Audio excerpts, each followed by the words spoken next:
भगवान पर विश्वास नहीं है आज के जमाने में लोगों को। लोग दूसरे पर विश्वास करते हैं कि ये हमारा भाग्य सुधार देगा। शिव महापुराण भी यही कहती है, जगत के प्रपंच में मत पड़ो, ये ढोंगी और प्रपंचियों के बीच में मत पड़ो, और इनके प्रपंच से हटकर खुद भगवान का भजन करो, खुद शिव का स्मरण करो। स्वयं शंकर को प्रिय है प्रदोष का व्रत, इसलिए निवेदन है बन सके व्रत करते हुए भगवान शंकर का अनुमोदन करें, जीवन को सार्थक बनाएं। भगवान शिव का स्मरण करते हो, आनंद करते हो। शंकर सुख की देनी है, शिव आनंद के देनी। भगवान शंकर से निवेदन करो, विनती करो, मेरी पूजा को स्वीकार करो और आप मेरा कल्याण करो। कोई नहीं कर सकता जो आप कर सकते हो। ब्रह्मलोक के देवता ब्रह्मा हैं, बैकुंठ के देवता भगवान विष्णु हैं, और मृत्यु लोक का अगर कोई देव है तो वो महादेव है, केवल शंकर। कि भोले आपकी कृपा से सब काम हो रहा, कोई दूसरा करता कहाँ। भगवान शिव करने वाले, करुणा सागर, त्रिकालदर्शी, कैलाशी, अविनाशी ही सब कर रहे। विश्वास, भरोसा, चरित्राया, क्या ना दिया मेरे शंकर ने। राजा सत्याव्रत के प्राणों को हर लिया। धर्मपत्नी गर्भ से पूरा नगर उन 4 राजाओं के अधीन हो गया। पत्नी अपने प्राण बचाकर भागी, और भागते भागते एक नदी के तट पर पहुंच गई। भागने के कारण 9वां महीना चल रहा था, 9वां मास चल रहा था। पत्नी का जो गर्भ था सत्याव्रत राजा की, वो सत्याव्रत राजा की पत्नी के गर्भ से बालक ने जन्म ले लिया। और जन्म लिया, रानी उसको जन्म देकर नदी में कूद गई, वो भी मर गई। सत्याव्रत भी चले गया।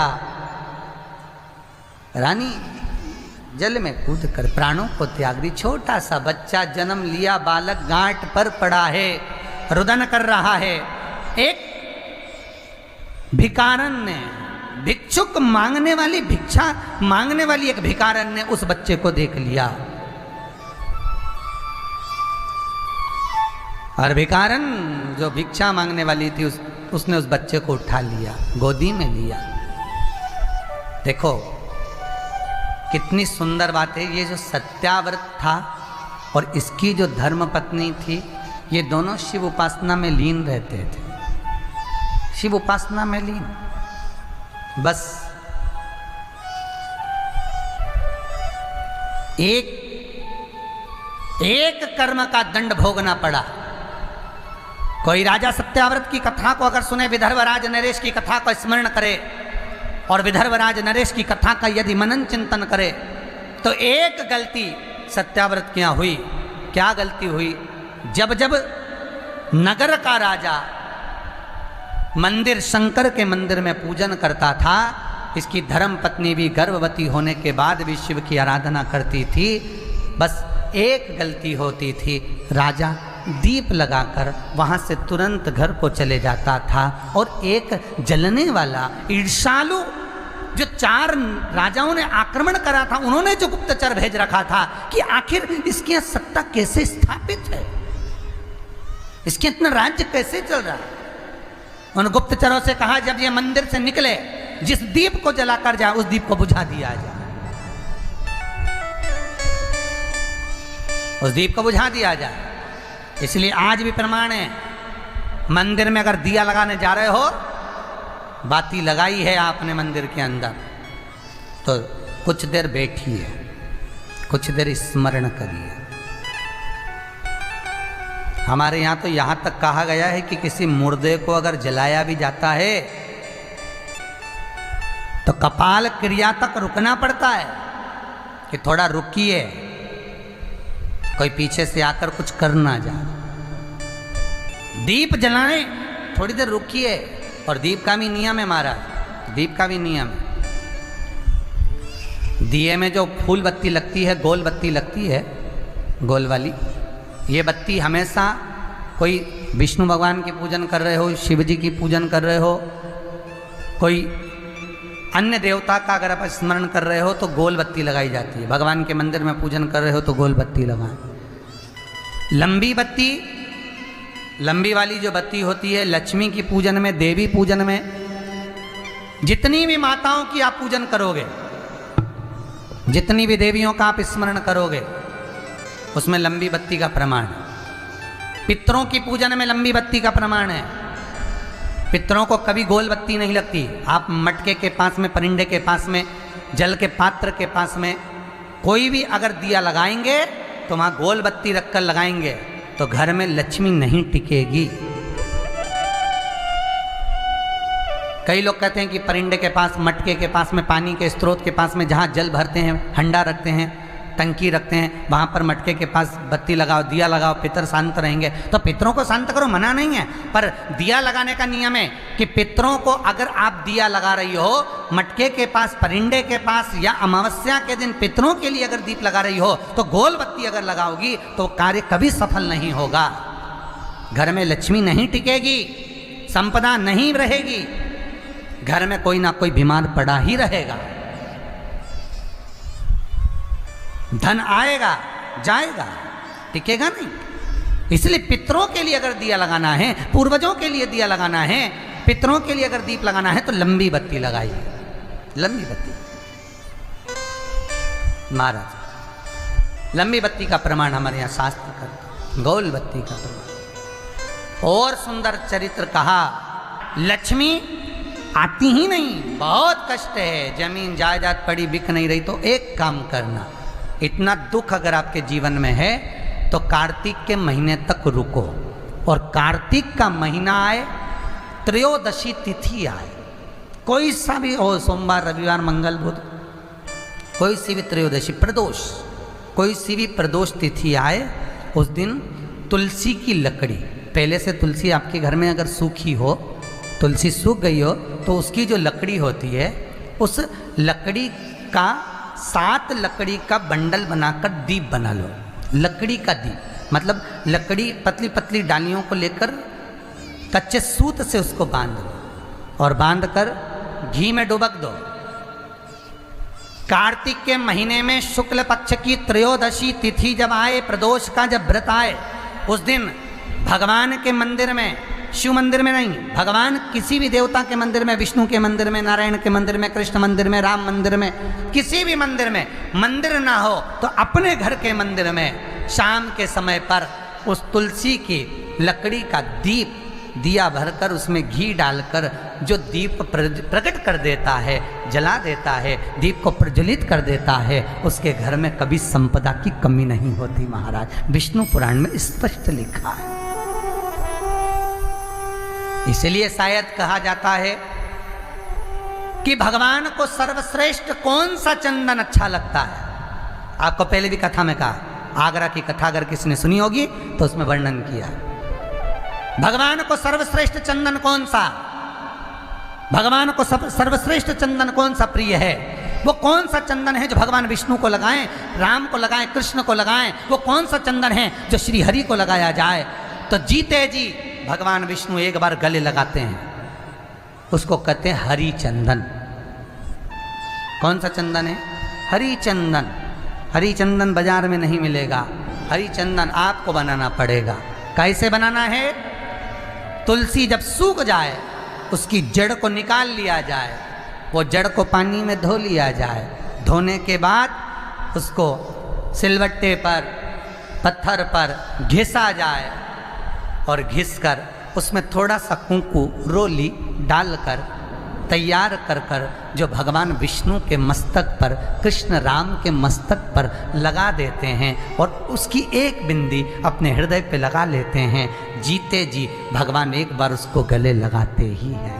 हरि चंदन प्रियता। जैसे शिव महापुराण में रुद्र चंदन का भाव है, शिव महापुराण में रुद्र चंदन का प्रमाण दिया जाता है। अगर आपने लिंग पुराण पढ़ी हो तो उसका 5वां स्कंद अवश्य पढ़िएगा। महाराज। और शिव महापुराण अगर पढ़ रहे हो तो उसका कुमार खंड पढ़िएगा, जिसमें रुद्रचंदन का प्रमाण है। रुद्रचंदन कैसा? रुद्रचंदन का प्रमाण कैसा? तो महाराज कहा,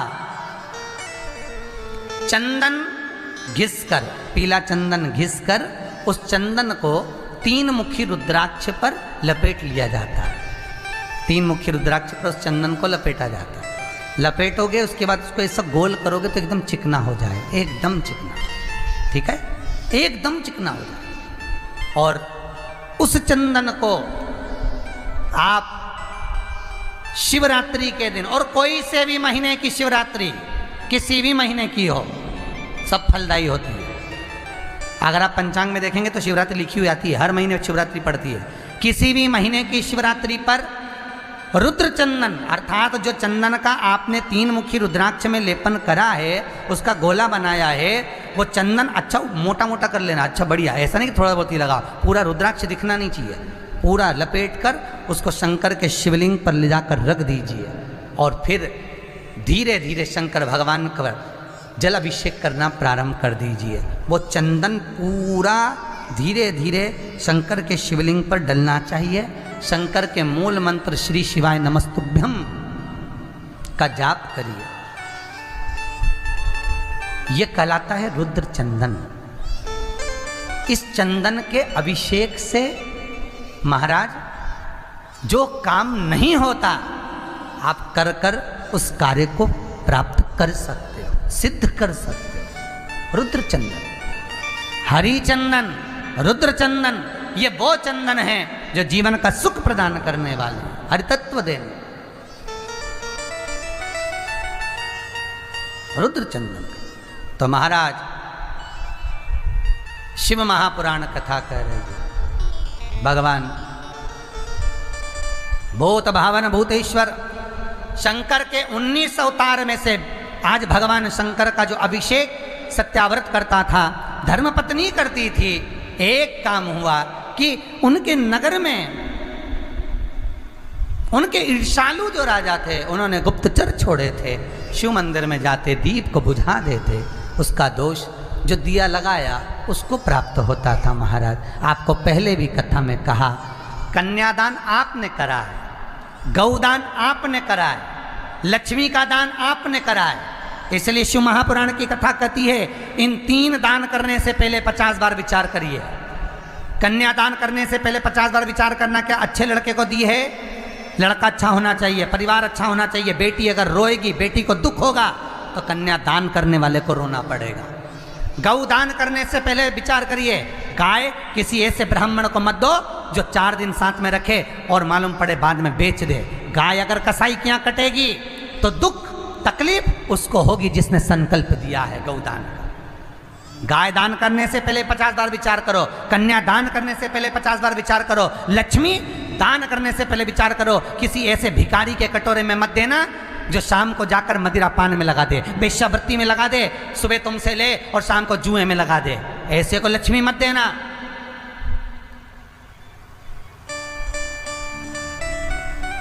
और ऐसे को लक्ष्मी मत प्रदान करना जो धर्म को धंधा बना ले। लगाने से पहले 50 बार विचार करना, क्या सही जगह लग रहा है। कई लोगों ने हमसे कहा, सीहोर जैसे और सीहोर के पास ये गांव खेड़े में तुम मंदिर बना रहे हो, गांव खेड़े में गौशाला, गांव खेड़े में वृद्धाश्रम, गांव खेड़े में कुबेरेश्वर महादेव, यहाँ खेड़े में कौन आएगा। वृंदावन बनाते, कहीं तीर्थ में बनाते तो ढेर भगत आते और होटल बनाते, बढ़िया लोग रुकते आनंद लेते, यहाँ कौन आए जंगल में।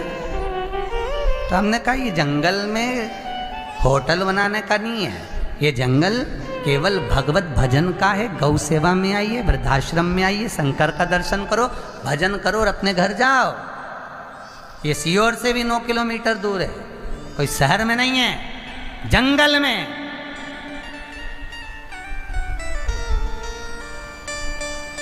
ये इंदौर से भी 150 किलोमीटर है, भोपाल से 40 किलोमीटर 50 किलोमीटर है, उज्जैन से 150 किलोमीटर है, जंगल में।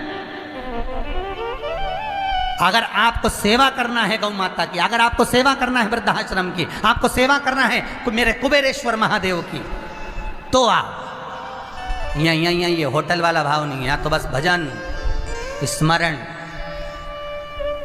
कीर्तन, और अपने हाथों से करो, अपने हाथों से गौचारा दो, अपने हाथों से सेवा करो, अपने हाथों से बूढ़े लोगों के पाँव में बाम मलो, करो सेवा। ये अन्य तीर्थों में जो लोगों ने दान मंग मंग के होटलें बनाई, ये वो नहीं है। तो निवेदन है, गौदान करने से पहले सोचना, कन्या दान करने से पहले सोचना, और लक्ष्मी दान करने से पहले सोचना। सही जगह लगे तो देना, मत दो, बिल्कुल ना दो। आज दीप दान करने का समय, दीप दान की जो प्रधानता शिव महापुराण कह रही है, राजा सत्याव्रत का जो चरित्र वर्णन कर रहा है, दीपदान जो राजन करे, उस दीप को बुझा दिया। दीप लगाने वाले का वो होना चाहिए क्रम कि वो ध्यान रखे उस चीज का।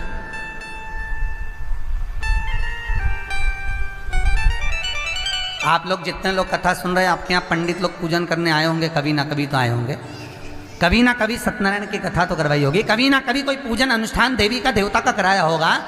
आपने पंडित जी ने अगर दिया लगाया है, जजमान से अगर दीप लगवाया है, तो जजमान को ध्यान रखना पड़ता है, और पंडित ने ध्यान दिया लगाया है तो पूरी पूजन में पंडित को ध्यान रखना पड़ता है कि दिया ठंडा नहीं होना चाहिए।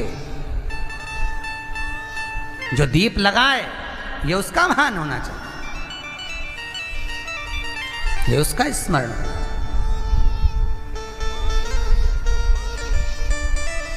सत्याव्रत लगा दिए धर्म पर, वो उसी का दोष। आज राजा सत्याव्रत की लक्ष्मी चली गई, धन वैभव सत्ता राजा की चली गई, पर शंकर की उदारता देखना। राजा के कर्म का भोग तो राजा को मिल गया, चले गया, पत्नी भी चली गई, पर उसके जो पुण्य करा था, जो सत्कर्म करा था, जो शिव का अभिषेक करा था, पूजन करा था, वो वंश नहीं मिटने दिया मेरे विश्वनाथ, वो वंश नहीं समाप्त होने दिया मेरे शंभू ने। एक भिकारन के हाथ में बच्चा आ गया, शंकर भगवान भिकारी बनकर आए। दुनिया में कोई देवता नहीं होगा जो भिक्षुक बनकर आया होगा। स्वयं भगवान विष्णु भी राजा बलि के दरवाजे पर बामण का रूप रखकर आए थे भिक्षा मांगने के लिए, पर शंकर भगवान ब्राह्मण का रूप रखकर नहीं आए। भगवान शंकर भिखारी बनकर, भिक्षुक बनकर आए। इसलिए 19 अवतार हैं शंकर भगवान के, उसमें से एक अवतार शंकर भगवान का भिक्षुवर अवतार है। नटराज अवतार, भिक्षुवर अवतार, महेश्वर अवतार, उसमें से भिक्षुवर अवतार मेरे शंकर का है। शंभेश्वर अवतार, अवधूत अवतार, ये 19 अवतार में से एक अवतार भगवान शंकर का भिक्षुवर है। कौन होगा साहब, कौन होगा जो एक राजा के बच्चे को बचाने के लिए भिखारी बनकर आ गया? कौन होगा? वो केवल एक महादेव हो सकता है, वो केवल एक मेरा शंभू, मेरा शंकर हो सकता है, दूसरा नहीं। अगर कहीं कष्ट ना मिटे, वो शंकर रूप रखकर आ सकता है। बहुत करोड़पति नहीं मेरा शिव, बहुत धनपति नहीं मेरा शिव, बहुत धनिक नहीं, बहुत भस्म रमाने वाला, जटाजूट बांधने वाला, शमशान का निवासी, कैलाश का वासी, हार भी नहीं उसके पास पहनने के लिए, सांप लपेट लेता है। तुम हार पहनो, सौभाग्य का पहनो, अखंड सौभाग्यवती रहो। पाँव में कोई पादुका नहीं उसके, कोई सिंहासन सोने और चांदी का नहीं उसका, मृगशाला पर बैठ लेता है। रुद्राक्ष की माला है मेरे शंभू के गले में, सर्प है, सिर पर गंगा रखा हुआ है, मस्तक पर चंदा रखा हुआ है। कर्पूर गौरम करुणावतारम का सुख भोगने वाला मेरा शंकर भोला है। पार्वती खुद कहती है, आप अपने लिए सोने की नगरी क्यों नहीं बसा लेते, हीरे पन्ने का महल क्यों नहीं बना लेते? शंकर कहते हैं अब बाप एसी के रूम में रहे और बेटे हॉल में सोएं, बाप को अच्छा नहीं लगेगा।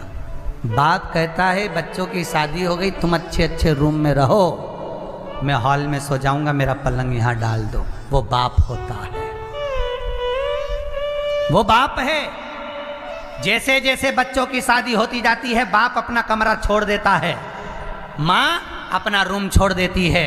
ये बड़े बेटे को दे दूंगी ये वाला रूम, छोटे की शादी होगी ये वाला रूम कर दो, मंजिले की शादी हो ये वाला कर दो, संजले की हो वो रूम कर दो। और माँ बाप हाल में आकर बस जाते हैं। हॉल के अंदर शंकर कह रहे हैं पार्वती से, तू क्यों दुख करती है, क्या हो गया? पार्वती जी कहती है आप अपने लिए कोई महल क्यों नहीं बनवाते? शंकर कहते हैं सारे देवता ऊपर रहते हैं, उनको क्या करना, कौन कहाँ रहता है? शंकर कहते हैं मैं मृत्यु लोक में रहता हूँ। एक भिखारी भी अगर भीख मांग कर खाता है, उसको दुखी देखता हूँ तो मैं भोजन नहीं करता। आंकड़े की रोटी लकड़िया में कंडे में टिक कर सेक कर जैसा वो खाता है, मैं भी मल कर खा लेता हूँ।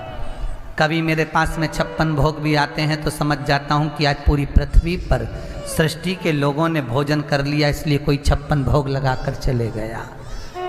किसी दिन 16 सोमवार का उद्यापन होता है, मलिदा बनता है, चूरमा बनता है, भोग लगता है तो मैं समझ जाता हूँ कि आज पूरी सृष्टि ने पेट भर कर खाया होगा। पार्वती मेरे खाने पर पूरी सृष्टि का सुख है और सृष्टि के खाने पर मेरा सुख है। जगत का बाप, जगत की माँ पहले अपने घर के बच्चों को सुखी रखना चाहती है, पर उसका स्मरण हो तो।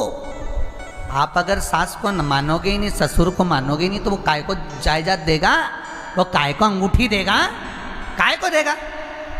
जाओ तुम तो पड़ोसन के पाँव पड़ी पड़ोसन से लो, जाओ तुम तो पड़ोसन के खूब रसगुल्ला खिलाया, अचार उससे पूछा तो उससे लो, अंगूठी ने चैन, जाओ उससे लो जायदाद। आशा सास से कि सास देगी जायदाद, सास देगी अंगूठी और चाय पिलाए पड़ोसन को। तो भगवान शंकर के जिसका भजन करा जाओ उसके पास। बेटा मैं तो अलमस्ती में जब आओगे जब देखा जाएगा, जपो। और जिसने जपा, चाहे वो लंका का राजा रावण हो, राम कृष्ण हो, चाहे नारद हो, चाहे नामदेव हो, जिसने जपा उसको छोड़ा नहीं। मार्कंडे की उम्र 16 थी, चिरंजीवी कर दिया। जिसके गर्भ नहीं था उसके गर्भ दे दिया। विश्वास हो आओ शरण, बस दिखावा नहीं होना मेरे पास, मुझे दिखावा नहीं चाहिए। मैं दूंगा, अंबारियों से दूंगा, इतना दूंगा कि तू बटोर भी नहीं सकेगा, इतना दूंगा बटोरा नहीं जाएगा। आज प्रदोष, शनि प्रदोष की कथा आप सुन रहे हो, अपनी चित्त वृत्ति में धारण करना कि विश्वनाथ शंभो शंकर जब दे, विश्वनाथ शंभो शंकर जब देगा, बस विश्वास रखना इतना दे देगा कि तुम खुद फोन लगाकर कहोगे। एक बार गुरुजी से बात कराकर जरूर कहना कि शंकर ने इतना दिया है, एक बार अब कथा और करवाना है। ये राव परिवार, ये जिंदल परिवार और जितने कथा करवाने वाले भक्त हैं, ये डबल से कथा करवाएंगे, मुझे उम्मीद है। डबल से कहेंगे कि हमारी कथा करो, और आप भी सुनोगे लाइव। मुझे इतनी उम्मीद है मेरे विश्वनाथ पर, भरोसा मेरे शंकर पर। ये लगन लग गई, टूटेगी नहीं, छूटना नहीं है। आपका करा हुआ एक एक अंश, एक एक भजन उस देगा। भगवान शिव भिक्षुक बन गए, भगवान शंकर भिखारी बन गए। भिक्षु बड़े अवतार लिया शंकर ने, भिक्षु बड़े। और भिक्षु बड़े अवतार कर कर भिखारन के पास पहुंचते हैं। अब तो राजा सत्याव्रत चले गया था, अब तो धर्म पत्नी भी मर गई थी, राज्य सत्ता भी चली गई थी, सब जीत लिया दूसरे राजाओं ने। तो फिर क्यों आए भोलेनाथ, फिर क्यों आए भोलेनाथ? लोग भगवान को दोष देते हैं, इतना दुख है भगवान कहाँ है। भगवान कहते हैं तूने पुकारा कहाँ है। एक नाई का चरित्र याद आता है मुझे कथा में। एक नाई की दुकान पर एक व्यक्ति कटिंग दाढ़ी करवा रहा था। नाई की दुकान पे बहुत सारी बात कर रहे थे लोग। बात पहले राजनीति की बात हुई, ऐसा हो गया वैसा हो गया, फिर कोई बात हुई, फिर कोई बात हुई, फिर धीरे धीरे निकल गई पंडितों की बात। हाँ, ब्राह्मणों ने तो धंधा बना के रखा है, जो कहीं कथा भागवत होए, कभी सत्संग होए। भगवान कोई है? भगवान होता तो ये केदारनाथ जी में त्रासदी क्यों मची? भगवान होता तो ये बीमारी काय को आई? भगवान होता तो ऐसा क्यों हुआ?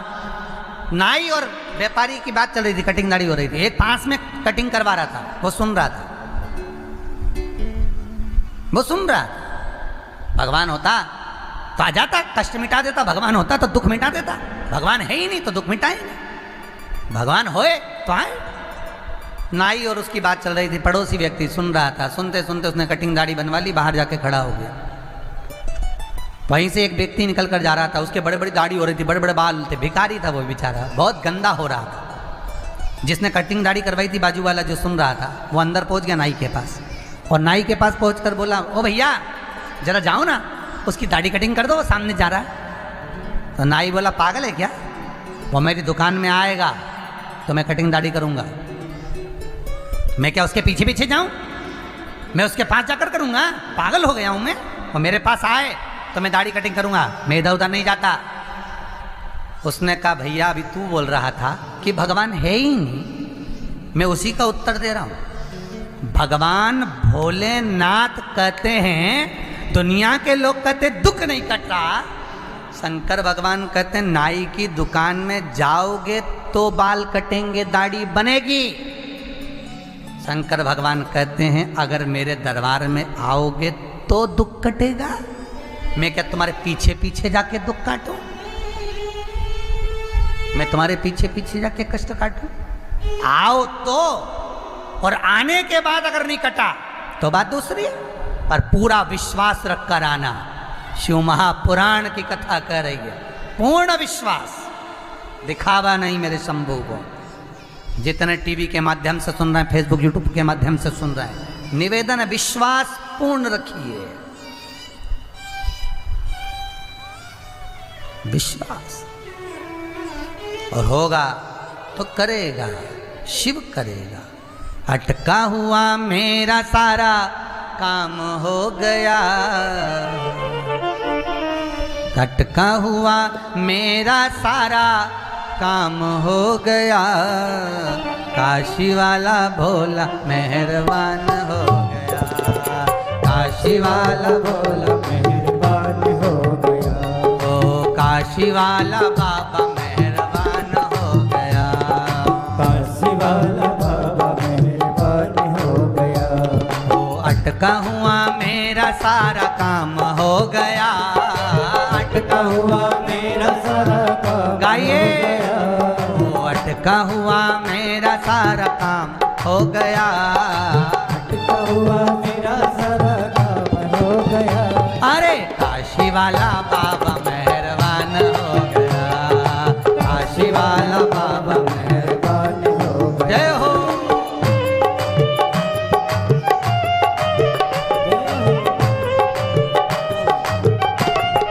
हर भोले।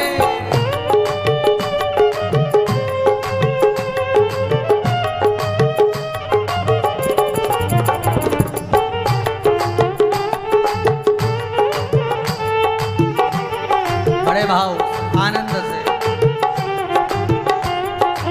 हर भोले।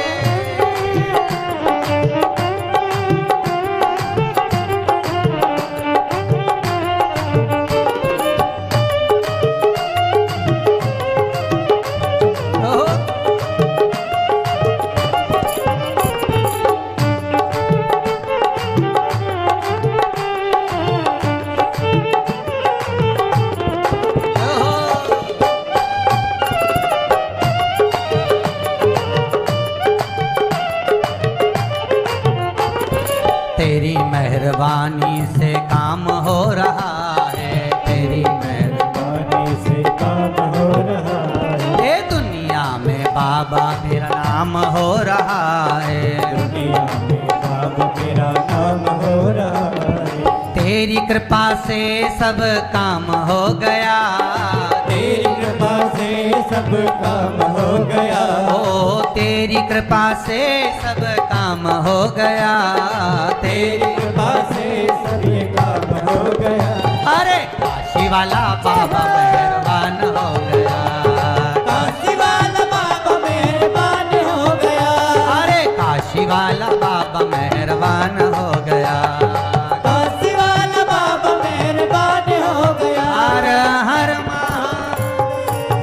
भगवान शिव ओ घड़ी देता है, भिक्षु वर बनकर आ गया, एक भिखारी बनकर आया, उस भिखारन के पास में कहते हैं इस राजकुमार का पालन तुम्हें करना है, तुम करो। भिखारन बोली मेरे पास खुद खाने के लिए नहीं, क्या खिलाऊंगी, क्या पिलाऊंगी, क्या दूंगी। शंकर भगवान ने एक रुद्राक्ष दिया, शमी के पेड़ के पास इसको रखना, पूजन करना, अर्चना करना, दीप लगाना, जा संपदा प्राप्त करेगी। 9 मुखी रुद्राक्ष शंकर जी ने उस भिखारन को दिया।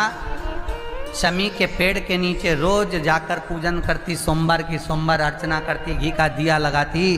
बाबा विश्वनाथ ने उसका भंडार भरा, ऐसा भरा कि सत्ता बन गई, संपदा आ गई। राजकुमार को मालूम पड़ गया कि इन लोगों ने छल करा है। उस राजकुमार ने उनके साथ युद्ध कर उनको हरा कर वापिस सत्ता स्थापित कर ली। मेरे भगवान शंकर भिक्षुक बनकर, भिक्षुक बनकर एक भिखारन को भी करोड़पति बना दिए, वापिस सत्ता दिला। राज चले भी गया तो शिव देगा, सत्ता चले भी गई तो शंकर देव। ऐसा शिव है मेरा, शनि प्रदोष सुख का देने। भगवान पर विश्वास नहीं है आज के जमाने में लोगों को, लोग दूसरे पर विश्वास करते हैं कि ये हमारा भाग्य सुधार देगा। शिव महापुराण भी यही कहती है, जगत के प्रपंच में मत पड़ो, ये ढोंगी और प्रपंचियों के बीच में मत पड़ो, और इनके प्रपंच से हटकर खुद भगवान का भजन करो, खुद शिव का स्मरण करो।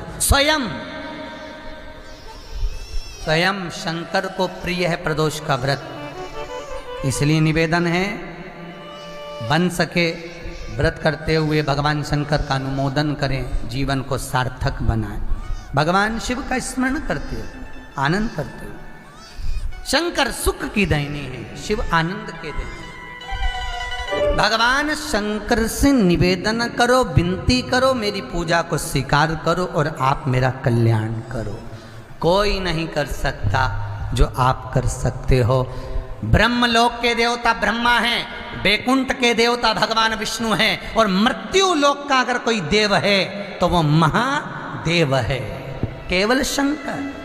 कि भोले आपकी कृपा से सब काम हो।